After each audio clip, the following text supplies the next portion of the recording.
When you speak of the ultimate,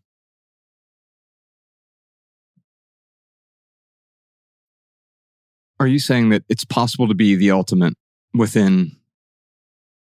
We're not just talking about Tiger Woods or Michael Jordan here, right? No, I mean those are among the ultimate in professions, right? In one's craft, right? A Picasso or a Rembrandt, right, or a Michelangelo, or and then there's the ultimate in life, like a Jesus or a Buddha.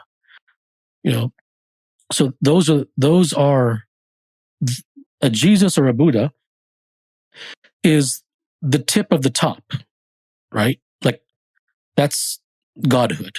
Yeah. It's okay. To me, that interests me. Right? I don't care about a little bit. So that's what I mean by the ultimate, the highest possibility that even can be conceived. Because to me, a human life isn't worth anything less. But I'm not here to convince anyone of that they should do that and they should view their life that way. And because once again, I don't care, but I'm interested in it. Therefore, that's everything that I do is structured around that.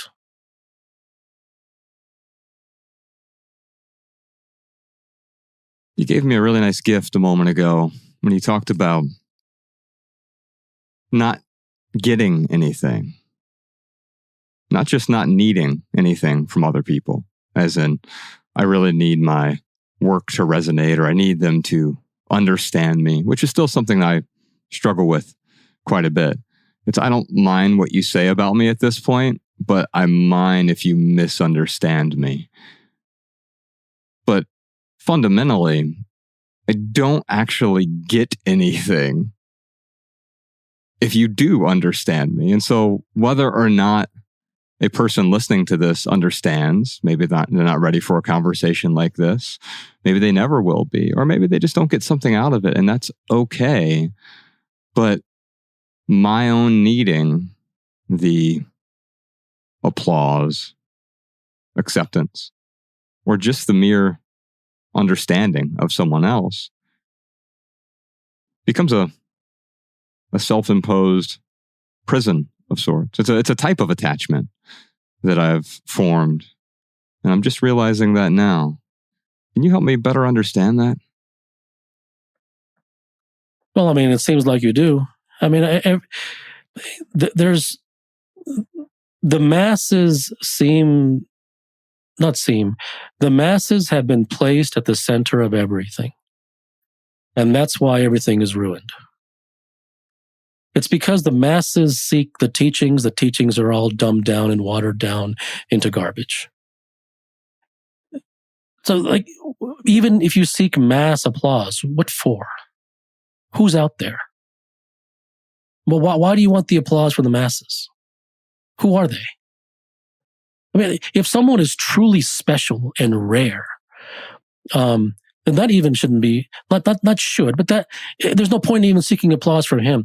It would be maybe learning from him. If the guy is truly rare and generational and one of a kind, to see what insights he might have gained, not so that you can copy them, but so that you can see what things he might have learned that you could, view in your own way that may or may not be a benefit to you.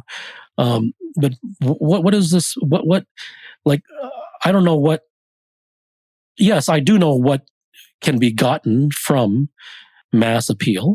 It's basically you feel good that people like you, and I understand that, and I can appreciate that. I get that. But I suppose it really comes down to how much you really get from that. Number one, not ultimately, but what you just wherever you are, what you feel. If that really gives you a lot of good feeling, as it usually does, so be it. And for how long, for how many years does that good feeling continue to be good feeling? And if it is, then it is. I mean, there's no such thing as you shouldn't, right?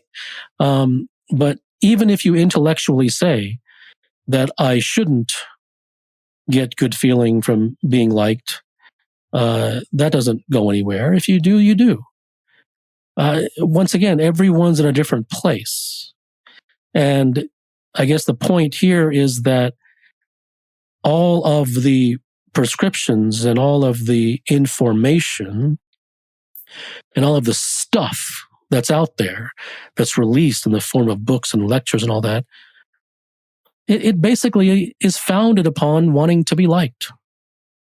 And so it's one thing if it's an innocent thing that one wants to be liked, but it's something else if that innocent thing of wanting to be liked spawns more and more jargon and nonsense just to put out more things so that one can be liked.